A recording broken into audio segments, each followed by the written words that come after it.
Right breaking news చూస్తున్నాం. Gulf దేశాల్లోని America సైనిక స్థావరాలను టార్గెట్ గా ఇరాన్ దాడులు నిర్వహిస్తోంది. ఉదయం నుంచి తమ దాడులను ఇరాన్ ఉధృతం చేసింది. వెంటనే ప్రతీకార దాడులను ఆపాలని ట్రంప్ చేసిన హెచ్చరికలను ఇరాన్ పట్టించుకోవడం లేదు. ముఖ్యంగా సౌదీ అరేబియా, కువైట్లలోని అమెరికా బేస్లను దాదాపు ధ్వంసం చేసింది. ఇదే దాడుల్లో కొన్ని చోట్ల నివాస ప్రాంతాలపై కూడా క్షిపణులు పడినట్లు తెలుస్తోంది. అలాగే ప్రపంచంలోని అతిపెద్ద ముడి చమురు కంపెనీ ఆరామ్కోకు చెందిన రిఫైనరీలపై కూడా దాడులు జరిగినట్లు వార్తలు వస్తున్నాయి. ప్రధానంగా అమెరికా స్థావరాలు టార్గెట్ గా చేస్తున్న దాడులతో మొత్తం గల్ఫ్ దేశాల్లో టెన్షన్ నెలకొంది.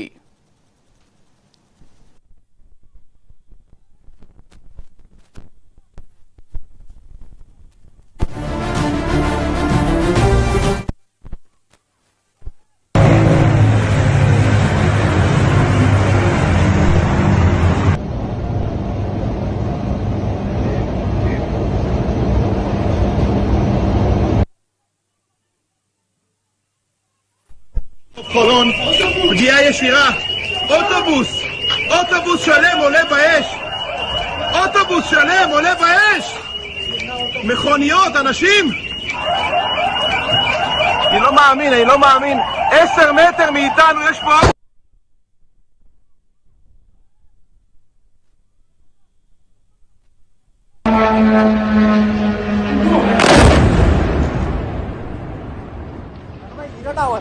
Ira Tower.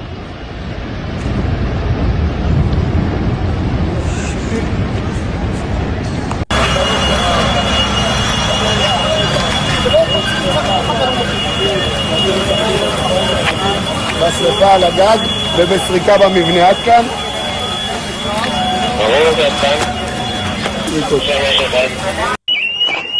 חבר'ה, פה בסוקולוב חולון, פגיעה ישירה, אוטובוס שלם עולה באש, אוטובוס שלם עולה באש, מכוניות, אנשים, אני לא מאמין, 10 מטר מאיתנו יש פה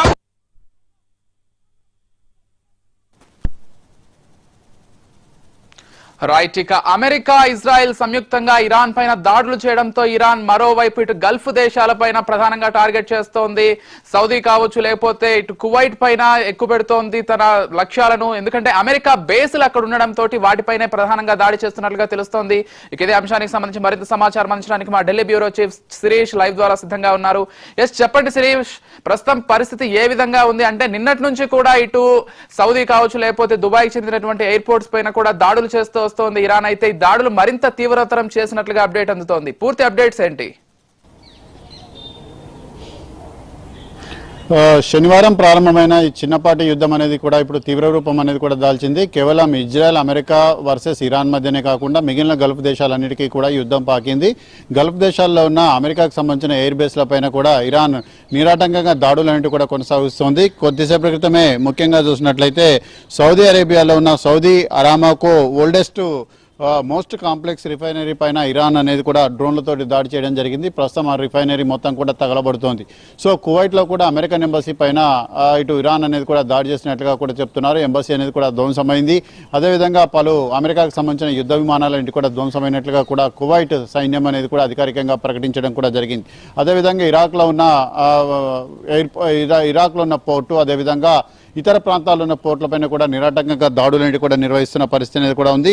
సో మొత్తం మీద కూడా ఈ పరిస్థితుల నేపథ్యంలో స్టాక్ మార్కెట్లన్నీ కూడా తీవ్ర ఒడిదుడుకులకు లోనవుతున్నాయి. ఇప్పటి వరకు కూడా దాదాపు 4 లక్షల కోట్ల రూపాయల ఆస్తుల మదుపర్ల సంపద అనేది కూడా ఆవిరైపోయినట్లుగా కూడా తెలుస్తుంది. అమెరికన్ స్టాక్ మార్కెట్లు కూడా చాలా వరకు కూడా కుదేలైన పరిస్థితి అనేది కూడా ఉంది.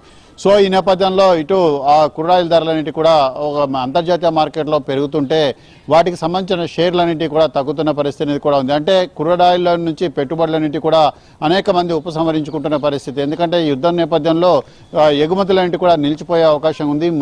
కంపెనీలకు తీవ్ర స్థాయిలో నష్టాలన్నింటి కూడా వచ్చే అవకాశం ఉన్న నేపథ్యంలో చాలా మంది కూడా వాటి నుంచి ఉపసంహరించుకుంటున్న పరిస్థితి అనేది కూడా ఉంది. సో ఈ నేపథ్యంలో చిన్నపాటి యుద్ధం అనుకున్నారు, త్వరలోనే ముగుస్తుంది అనుకున్నారు. కానీ అమెరికా అధ్యక్షుడు డొనాల్డ్ ట్రంప్ అనౌన్స్ అనౌన్స్ చేసిన దాని ప్రకారం ఈ యుద్ధం అనేది 4 నుంచి 5 వారాల పాటు కొనసాగే అవకాశం ఉంది. అంటే దాదాపు ఒక నెల నుంచి నెలన్నర పాటు కూడా కొనసాగే అవకాశం ఉందని చెప్పేసి కూడా తెలుస్తోంది. అయితే ఖమేనీ హత్య తర్వాత, ఇరాన్ సుప్రీం లీడర్ ఖమేనీ హత్య తర్వాత ఇరాన్ తగ్గుతుందని చెప్పి అమెరికా, ఇజ్రాయెల్ భావించాయి. కానీ ఇరాన్ రెట్టించిన ప్రతీకారంతో దాడులను కూడా నిర్వహిస్తున్న నేపథ్యంలో పరిస్థితి అనేది కూడా చాలా ఉద్రిక్తంగా కూడా మారింది. ముఖ్యంగా గల్ఫ్ దేశాల నుంచి ప్రపంచానికి కావాల్సిన చమురు అనేది కూడా సరఫరా అవుతుంది. ఇక్కడ నుంచి ఇండియాకి కావాల్సిన చమురు అనేది కూడా సరఫరా అవుతున్న నేపథ్యంలో ఈ భారత చమురు ధరలపైన దీని యొక్క ప్రభావం అనేది కూడా ఉండే అవకాశం ఉందని కూడా తెలుస్తోంది. సో ఈ నేపథ్యంలో ఇటు భారత ప్రభుత్వం కూడా అప్రమత్తంగానే కూడా వ్యవహరిస్తున్న పరిస్థితి అనేది కూడా కనపడుతోంది. ఓవరాల్ గా చూసినట్లయితే ఈ వివిధ దేశాల్లో చిక్కుకుపోయిన వాళ్ళు ఎవరైతే ఉన్నారో వాళ్ళను సురక్షితంగా తరలించేందుకు వాళ్ళ భద్రత పైన కూడా ఆందోళన అనేది కూడా భారత ప్రభుత్వం వ్యక్తం చేస్తూ తమ యొక్క ఆందోళనను కూడా 2 దేశాలకు కూడా తెలియచేయడం కూడా జరిగింది. ముఖ్యంగా చూసినట్లయితే గల్ఫ్ దేశాల్లో చాలా వరకు కూడా ఉన్న పరిస్థితిని కూడా క్లోజ్ గా మానిటరింగ్ అనేది కూడా చేస్తున్నారు. వివిధ ప్రాంతాల్లో చాలా మంది కూడా చిక్కుకుపోయిన పరిస్థితి అనేది కూడా ఉంది. ఇటు ముఖ్యంగా చూసినట్లయితే ఇరాన్ ను కేంద్రంగా చేసుకుని ఉద్రిక్తతలు కూడా పెరగడంతో గ్లోబల్ ఆయిల్ మార్కెట్లంటే కూడా తీవ్ర కలకలం ఎదుర్కొంటున్న పరిస్థితి అనేది కూడా ఉంది. హార్మోజ్ జలసంధి నుంచి ఆ చమురు నౌకల యొక్క రాకపోకలంటే కూడా దాదాపుగా నిలిచిపోవడంతో 4 ఏళ్లలో అతిపెద్ద పెరుగుదల అనేది కూడా ఇటు అంతర్జాతీయ క్రూడ్ ఆయిల్ మార్కెట్లలో కూడా నమోదైందని చెప్పేసి కూడా చెప్తున్నారు. చమురు ధరలంటే కూడా భారీగా పెరగడంతో ఇరాన్ కు సంబంధించిన ఘర్షణల నేపథ్యంలో హార్మోజ్ జలసంధి మార్గంలో ట్యాంకు రవాణా అనేది కూడా పూర్తిగా నిలిచిపోయింది. ముఖ్యంగా బ్రెంట్ క్రూడ్ ఆయిల్ ధరలంటే కూడా 13% వరకు ఎగబాకి $82 కూడా చేరాయి. 2025 జనవరి తర్వాత గరిష్ట స్థాయికి చేరినట్టుగా కూడా ఇంటర్నేషనల్ మార్కెట్ అనాలిసిస్టులు చెప్తున్నారు. అదేవిధంగా వెస్ట్ టెక్సాస్ ఇంటర్మీడియట్ WTI ధరలన్నింటి కూడా $72 వద్ద కూడా ట్రేడ్ అయిన పరిస్థితి అనేది కూడా ఉంది. జలసంధి మార్గంలో రవాణా భద్రత పైన అనిశ్చితి అనేది కూడా నెలకొనడంతో చాలా మంది నౌకల యజమానులు, వ్యాపారులు స్వయంగా ఆ క్రూడ్ ఆయిల్ రవాణాను కూడా పూర్తిగా నిలిపివేయడం అనేది కూడా జరిగింది. సో ముఖ్యంగా ఇరాన్ తీరానికి సమీపంలో ఉన్న హార్మోజ్ జలసంధి అనేది ప్రపంచ చమురు సరఫరాలో 20% వాటా అనేది కూడా కలిగి ఉంది. కాబట్టి ఇటు ముడి చమురే కాకుండా LNG అంటే ద్రవీకరించిన సహజ వాయు సరఫరా అనేది కూడా నిలిచిపోవడంతో ఇబ్బందులు అనేవి కూడా ఎదురయ్యే అవకాశం కూడా కనపడుతోంది. సో ఏ చిన్న అంతరాయం వచ్చినా కూడా ప్రపంచ ఆయిల్ మార్కెట్లపై ప్రభావం అనేది కూడా పడుతుంది. సో ఇరాన్ అదేవిధంగా గల్ఫ్ దేశాల్లో నెలకొన్న పరిస్థితుల నేపథ్యంలో ప్రాంతీయ సంక్షోభం అనేది కూడా మరింత ముదిరిందని చెప్పేసి ఎక్స్పర్ట్స్ భావిస్తున్నారు. ఇరాన్ అధికారులు జలసంధి తెరిచి ఉందని చెప్పి చెప్తున్నప్పటికీ కూడా 3 ఆయిల్ ట్యాంకర్లపైన దాడులు కూడా జరిగిన నేపథ్యంలో ఈ ఆయిల్ ట్యాంకర్ల యజమానులు సరఫరాను కూడా పూర్తిగా నిలిపివేయడం కూడా జరిగింది. సో మొత్తం మీద కూడా అమెరికా అధ్యక్షుడు డొనాల్డ్ ట్రంప్ అమెరికా నౌకాదళం 9 ఇరాన్ యుద్ధ నౌకలను ముంచేసిందని చెప్పేసి కూడా ప్రకటించారు. సో ఈ నేపథ్యంలో లక్ష్యాలు సాధించే వరకు సైనిక చర్యలంటి కూడా కొనసాగుతాయని చెప్పేసి అమెరికా అధ్యక్షుడు ప్రకటించారు. సో అమెరికా, ఇజ్రాయెల్ అంటే కూడా సంయుక్తంగా ఇరాన్లోని పలు లక్ష్యాలపైన క్షిపణులు దాడులు చేస్తే ప్రతిగా ఇరాన్ అనేది ఇజ్రాయెల్తో పాటు Saudi Arabia, Qatar, UAE, Kuwait, బహ్రెయిన్లోని అమెరికా స్థావరాలపైన దాడులంటూ కూడా చేస్తోంది. ఇరాన్ సుప్రీం లీడర్ ఖమేనీ హత్య తర్వాత ఈ దాడులంటూ కూడా మరింతగా పెరిగాయి. సో మొత్తం మీద కూడా అంతర్జాతీయ గ్లోబల్ మార్కెట్ అనేది కూడా అనిశ్చితిలోకి జారిపోవడంతో ధరలంటే కూడా అంతంతకు పెరుగుతున్నాయి. అయితే $1 ధర అనేది కూడా పెరిగినప్పటికీ కూడా, బ్యారెల్కి సంబంధించి $1 ధర పెరిగినప్పటికీ కూడా భారతదేశంపై అది తీవ్రంగా ప్రభావం చూపించే అవకాశం కూడా ఉంది. సో మొత్తం మీద కూడా ఈ గ్లోబల్ క్రూడ్ మార్కెట్ అనేది కూడా అనిశ్చితిలోకి వెళ్ళడం వల్ల ధరలు పెరుగుతాయని చెప్పేసి కూడా భావిస్తున్నారు. అదే OPEC oil producing and exports countries అనేవి కూడా ముందుగా నిర్ణయించిన సమాచారం సమావేశం ప్రకారం వచ్చే నెల నుంచి రోజుకు $2,06,000 బ్యాలర్ను ఉత్పత్తి పెంచాలని చెప్పేసి కూడా నిర్ణయించారు.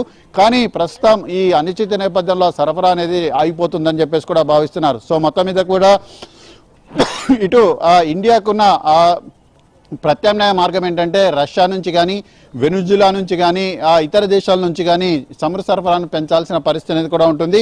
సో మొత్తం మీద కూడా ఇరాన్ అనేది రోజుకు దాదాపు $3.3 మిలియన్ చమురును ఉత్పత్తి చేస్తోంది. ఇది ప్రపంచ సరఫరాలో 3% వాటా అనేది కూడా ఉంది. కాబట్టి ఈ హార్మోజ్ జలసంధి పైన ఇరాన్ భౌగోళిక నియంత్రణ అనేది కూడా ఉండడం వల్ల చైనా, భారత్, జపాన్ వంటి ప్రధాన దిగుమతి దేశాలపైన దీని యొక్క ప్రభావం అనేది కూడా పడుతుందని చెప్పేసి కూడా చెప్తున్నారు.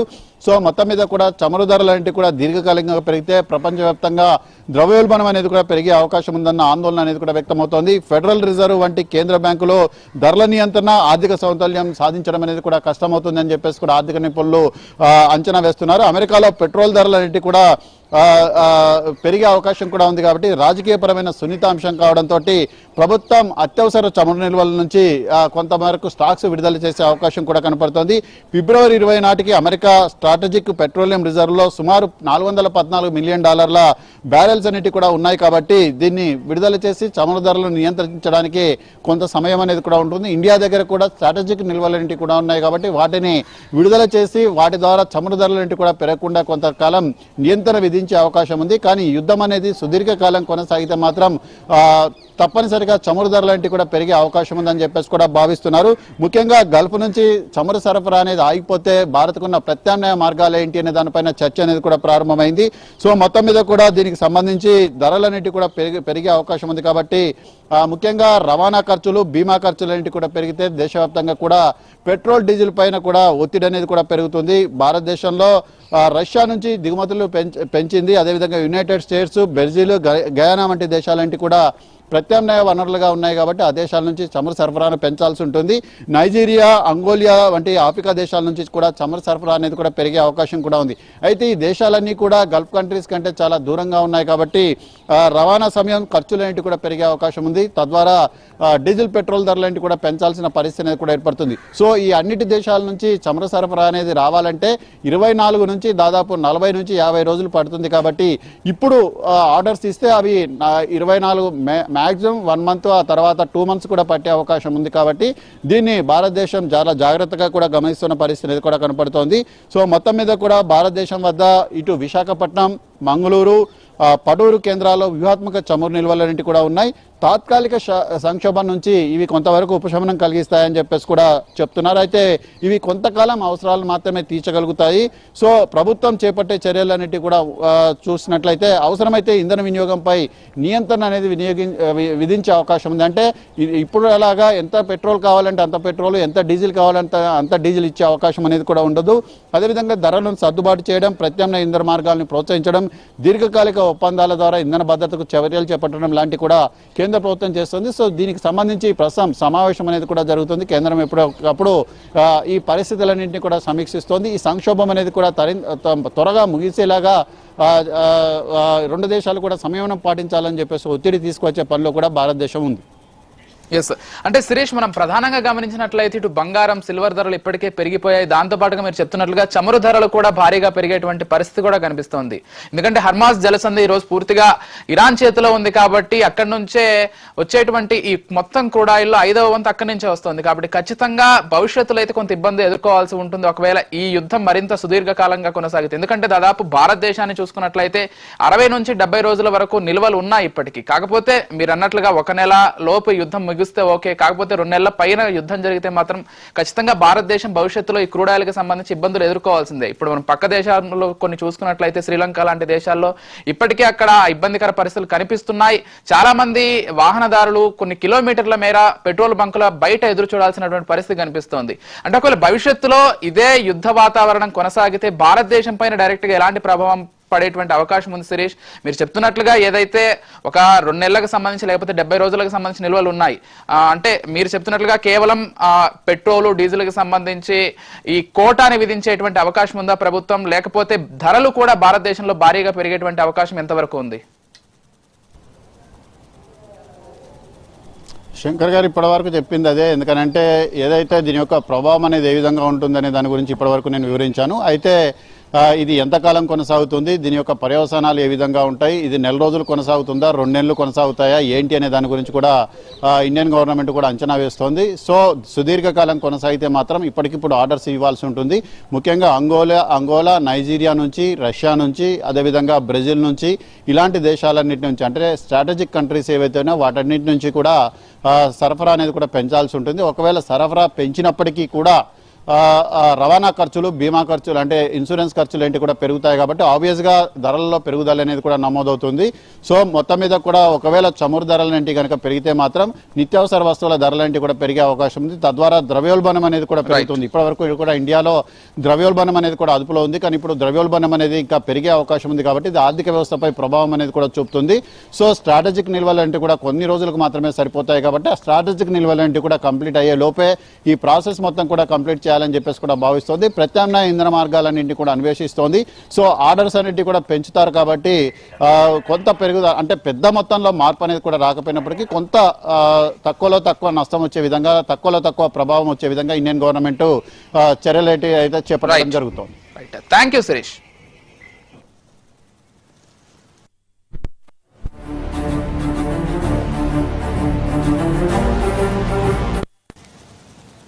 రైట్, బులెటిన్ లో షార్ట్ బ్రేక్ తీసుకుందాం. Stay tune to Maha news.